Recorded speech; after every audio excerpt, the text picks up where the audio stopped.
네, 여당 얘기를 한번 들어봤고요. 이번에 두 번째 시그널픽에서는 박성훈 국민의힘 수석 대변인을 전화로 만나보겠습니다. 대변인님 연결되어 계시죠? 네, 박성훈입니다. 네, 반갑습니다. 오늘 있을 여야 대표와 이재명 대통령 간의 회담 얘기부터 좀 여쭤보겠습니다. 대통령실에서는 뭐 특별한 의제를 정하지는 않고 진행을 하겠다라고 설명을 했는데 국민의힘이 이번 회담에서 가장 핵심적으로 전달하실 메시지가 있다면 뭐가 있을까요? 네, 첫째도 민생이고 둘째도 민생이겠죠. 예, 현재 민생 경제의 어려움이 굉장히 심하지 않습니까? 청년 실업이라든지 부동산 문제라든지 특히 자영업자의 어려움이 심해지고 있는데요. 이처럼 어려움을 겪고 있는 국민 경제, 민생을 위해서 정부와 여당, 야당이 머리를 맞대고 민생 경제를 협의하는 그런 자리를 지속적으로 만들 필요가 있어 보이고요. 네, 더 중요한 것은 저는 현재 이루어지고 있는 야당 단합을 중단하고 정치를 복원하는 메시지도 매우 중요할 것 같습니다. 현재 정치는 대화와 타협이 실종되어 있는 상태거든요. 예, 그래서 이런 부분들에 대해서 상호 간용과 제도적 자제라고 하는 민주주의를 지탱하는 두 가지 기본 원칙이 제대로 작동할 수 있도록 대통령께서 책임지고 문제를 해결해 달라라고 메시지를 전하고 싶고요. 네, 이와 연결시켜서 현재 사법 질서, 사법 체계를 무너뜨리는 시도가 많이 이루어지고 있습니다. 특히 내란 특별재판부 설치라든지 더 센 특검법 등과 같이 이런 부분들은 말 그대로 헌정 질서를 뒤흔들 수 있는 부분이거든요. 예, 그래서 이런 부분들을 바로 잡아달라는 것도 있고, 네, 특히 최근에 한미 간세 협상을 통해서 대통령실은 성과를 자화자찬을 하고 있습니다만은 저희가 미국 정부의 700조에 가까운 투자 계획을 밝히고도 조지아주에서 우리 국민들이 대규모로 구금되었잖아요. 네, 말 그대로 공장을 지으러 왔는데 범죄자 취급을 당한 겁니다. 이런 말도 안 되는 일이 벌어졌고, 특히 한미 간세 협상 이후에 일본의 경우에는 자동차 부품 간세가 27.5%에서 15%로 인하가 됐습니다. 네, 근데 우리는 여전히 25% 간세가 적용을 받고 있거든요. 이런 부분들을 보더라도 사실 잘 이해가 되지 않는 부분들이 있죠. 그래서 국민의힘은 이번 회담을 통해서 민생 정당으로서 국민 눈높이에 맞는 해법을 제시하고요. 예, 또 협치의 물꼬를 트기 위해서 최선을 다하겠습니다. 물론 민주당의 입법 폭주, 네. 입법 독재에 대한 우려도 함께 전달하도록 하겠습니다. 뭐 내란 특별재판부 관련된 얘기도 해주셨고 또 어제 당정이 확정한 조직 개편안 이것도 입법 사안이다 보니까 전반적으로 이 얘기도 좀 하실 것 같다는 생각이 드네요. 맞습니다. 네. 예, 장동혁 대표가 회담 직전까지 원내 의견을 좀 수렴하겠다라고 하셨는데 혹시 특별히 좀 의견이 모아진 아니면 의원들과 상의하신 내용이 좀 있을까요? 네, 의원 여러분들과 같이 소통을 하고 계시고요. 지금 조금 시간 이후에 네, 저희가 또 최고위원 회의가 있습니다. 네, 그렇죠. 그래서 사전에 최고위원들을 만나서 또 이재명 대통령과 영수회담 시에 어떤 이야기를 꺼내는 게 좋을지 네. 저는 현재 수렴하고 있는 상황입니다. 예전에 저희가 이재명 대통령이 대표 시절에 윤석열 당시 대통령과 만났던 자리를 좀 생각해보면 준비해 가신 문건을 품에서 꺼내서 네. 혼자서 읽으셨던 기억이 좀 나요. 혹시 장동혁 대표께서는 그런 깜짝 뭐 발언이나 이런 거 준비하고 계시는 건 없을까요? 제가 아는 바로는 예. 당당하게 네, 말씀하실 걸로 생각을 하고요. 예. 메시지가 굉장히 간결하고 선명해야 된다고 생각을 합니다. 네, 그런 차원에서 보게 되면 많은 내용이 아니라 정말로 국민이 원하고 네, 민생과 직결되어 있는 이슈, 또 제가 말씀드린 것처럼 우리 대한민국의 기본 질서를 뒤흔들 수 있는 이런 시도들에 대해서는 단호한 목소리를 내리라고 생각을 합니다.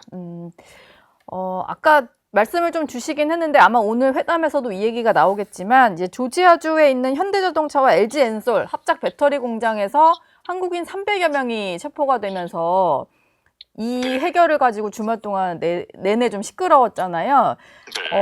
박성훈 대변인 논평하신 거 보니까 700조 대미 투자 약속이 공장 단속 사태로 돌아왔다. 뭐 한마디로 네네. 뒤통수를 맞았다. 이런 식으로 좀 평가를 하셨어요. 네네네. 이번 사태에 있어서 우리 정부 대응에 좀 문제가 있었다라고 보십니까?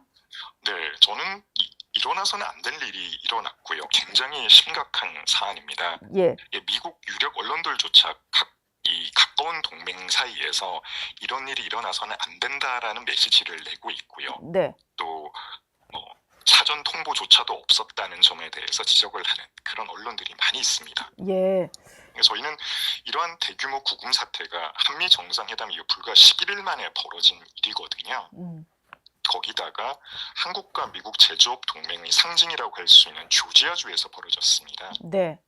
현재 미국 제조업 부활을 위해서 한국 정부와 우리 기업이 다양한 노력을 기울이고 있는데 오히려 돌아온 것은 범죄자 취급을 당하는 거고요.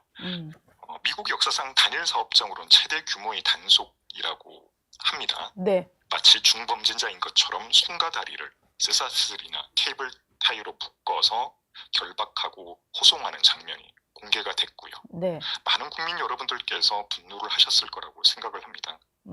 특히나 이들이 끌려간 곳은 곰팡이와 벌레가 들끓는 열악한 시설로 악명 높은 곳이잖아요. 예.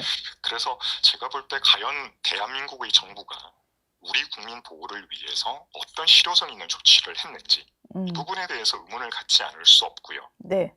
특히나 대규모 투자 계획을 밝혔음에도 불구하고 대한민국 우리 자국민의 안전을 챙기지 못했다는 거 명백하게 이재명 정부의 외교 참사라고 생각을 합니다. 이게 예. 실용 외교의 현실이라고 저희는 생각을 하고요. 뭐 그래서 네. 네. 뭐 다행히 교섭은 좀 잘 마무리가 됐다라고 해서 곧 들어올 것 같긴 합니다만 이참에 좀 어떤 것들을 우리가 외교 대응 공백이다 이렇게 지적을 하시잖아요. 국민의힘에서는. 그렇습니다. 네. 어떤 조치가 좀 필수적이라고 보시나요? 저희는 지금 사태의 전모를 명확히 확실하게 좀 파악할 필요가 있을 것 같아요. 예. 이게 사실상 추방 형태로 진행이 된 건지 네. 이 부분도 명확하진 않거든요. 명확하게 좀 정리를 해야 되고. 밝힐 필요가 있고 네. 이게 추방이라고 그러면 저희가 다시 미국을 입국하는데 네. 많은 어려움을 겪게 됩니다. 이런 부분들에 대한 정리가 반드시 필요하다고 생각을 하고요. 예. 이 시스템으로 접근을 하게 되면 저희가 미국에 일을 하러 가기 위해서 받아야 되는 그 비자들 이런 비자들이 사실상 미국을 위해서 미국 제조업 부활을 위해서 일자리를 위해서 우리나라 국민들이 나가게 되는데 네. 이런 부분들에 대해서 관행적으로 이루어진 부분들이 다시 우리 자국민에 대한 체포나 억류로 돌아왔다는 것은 제도적인 개선이 반드시 필요해 보이는 부분이라고 생각을 합니다. 예. 앞으로 우리 정부에서는 우리 기업과 교민이 부당한 피해를 입지 않도록 꼼꼼하게 챙길 필요가 있고요. 네. 특히 에스타나 B1 비자 같이 취업 활동과 금지되는 이런 형태로 이루어지는 지금 한국 전문직의 미국 진출에 대해서 새로운 해결책을 만들어내지 못한다라고 하면 네. 제2의 제3의 LG 엔솔 이 사태가 다시 발생할 수 있다라고 저희는 생각을 합니다. 이 부분을 일단은 뭐 해결을 하기 위해서 외교부 장관도 미국으로 가고 있다니까 한번 지켜보도록 하겠습니다. 최근에 정치권에서는 조국 혁신당의 성비위 사건 그리고 그 이후에 불거진 2차 가해와 뭐 제대로 되지 않은 조치에 대한 논란이 좀 있었는데요.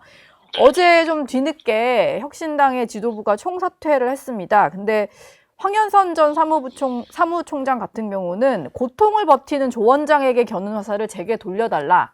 그러니까 조국 원장을 뭐라 하지 말고 그 화살을 나에게 돌려라 이런 식으로 얘기를 좀 했어요. 네네. 이 말은 좀 어떻게 해석을 해야 될까요? 저는 이건 진짜 전형적인 꼬리 자르기라고 보여지고요. 예. 모든 국민 여러분께서 아시겠지만 조국 혁신당은 실질적 대표가 조국이잖아요.